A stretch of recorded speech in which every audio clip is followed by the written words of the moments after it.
तत्व विचार माने होता है खाली सात तत्व नहीं, समस्त वस्तु के स्वरूप का विचार।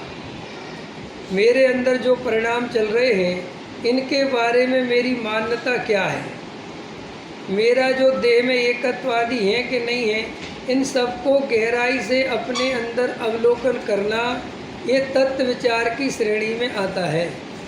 तो आचार्य कहते हैं कि अपन को सही वास्तविक स्वरूप जैसा श्रद्धान में आना चाहिए, ज्ञान में आना चाहिए, वैसा अपने आता नहीं है, इसलिए वो आत्मानुभूति नहीं होती। तो अपन पंडित जी के पास गए तो उनने अपन को क्या हो जाता है कि पढ़ाई भी फिर ऐसी मिल जाती है ना कि मान के चलो उनने कुछ काम बता दिए कि अच्छा तुम्हारा एक बात बताओ, जीवनचर्या कैसी है, तुम कैसा खाते पीते हो, कैसे करते हो।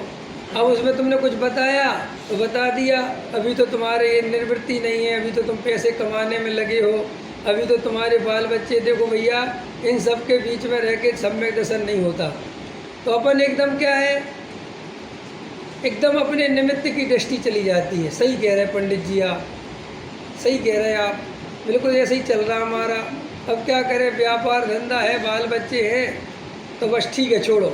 अब वो क्या है कि वो निमित्त की दृष्टि करा देता है, कोई बाहर के आचरण की शर्त बता देता है, कोई कहता और स्वाध्याय करो तो अपन और कोई स्वाध्याय, ऐसे बाहर की बातों में ही अपना जीवन चला जाता है। वास्तव में सम्यक दर्शन के लिए क्या चाहिए? सम्यक दर्शन के लिए आत्मा की सच्ची रुचि चाहिए। सम्यक दर्शन के लिए संसार दुखरूप लगना चाहिए, संसार में सुख की कल्पना रंच मात्र नहीं रहना चाहिए। अगर अभी हमें संसार में सुख लगता है तो हम आत्मा का कितने ही पढ़ें लिखें समझें, जब हमारी सुख बुद्धि संसार में है तो वो आत्मानुभूति वाला जो एकाग्रता चाहिए, जो श्रद्धा चाहिए, वो बनती नहीं है। अपन कहते तो हैं पैसे में कोई सुख नहीं है, लेकिन अंदर में पैसे से सुख बुद्धि नहीं टूटती।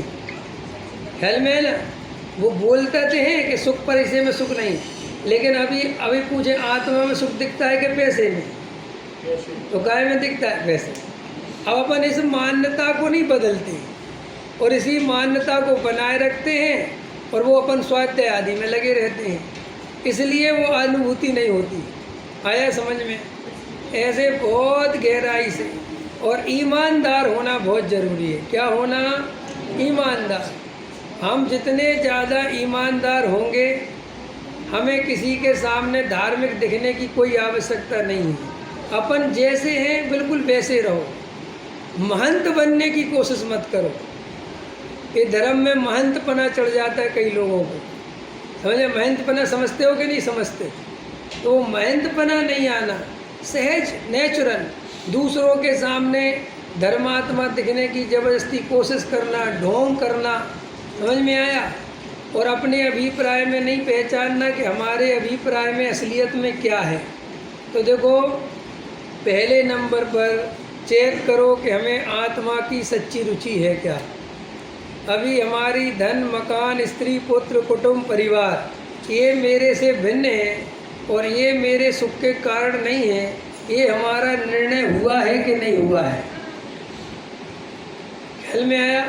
ये सब अपन को गहराई से समझना चाहिए। और तीसरा, गहरा तत्व विचार करना आना चाहिए। अपने एकांत में बैठ के, आत्मा का ध्यान नहीं कह रहा हूँ, एकांत में बैठकर मेरे अंदर, मेरे अभिप्राय में खुद देखो कि मुझे अभी परद्रव्य में सुख दिखाई देता है क्या। जल्दी मत बोलो कि परद्रव्य में कोई सुख नहीं है, परद्रव्य में कोई सुख नहीं है, बोलने की बात नहीं। वो अंदर पहले अपनी चेकिंग करो कि मेरे अंदर में अभी परद्रव्य में सुख दिखता है क्या। अगर अपने को सुख वास्तव में दिखता है तो अपन कितने ही कहें कि सुख नहीं है, सुख नहीं है, वो बात नहीं बनेगी। आया? तो देखो, अभी थोड़ा सा अपन ने सुबह अन्याय अनीति पक्ष पे भी चर्चा कर ली, ठीक है? यहाँ पे जितने भी जीव बैठे हैं, भले ही मैं आपको जानता हूँ चाहे नहीं जानता हूँ, लेकिन मैं आपसे ये कह रहा हूँ, बिल्कुल खुल के कह रहा हूँ, आप लोगों में से ऐसा कोई भी जीव नहीं बैठा जो सम्यक दर्शन का पात्र नहीं हो, आत्मा के अनुभव का पात्र नहीं हो। हम सब सम्यक दर्शन के पात्र हैं, हम सबको आत्मा अनुभूति हो सकती है। कोई आपको अपने अंदर मन में संशय विपर्य अनंत बसाए नहीं रखना, किसी भी प्रकार का नेगेटिव नहीं सोचना है कि नहीं साहब मैं तो अभी ये कर लेता हूँ, ये सब छोड़ो, ये बेकार की बात है। समझ में आया? केवल आत्मा की तरफ ध्यान दो कि हमारी आत्मा की सच्ची रुचि है कि नहीं।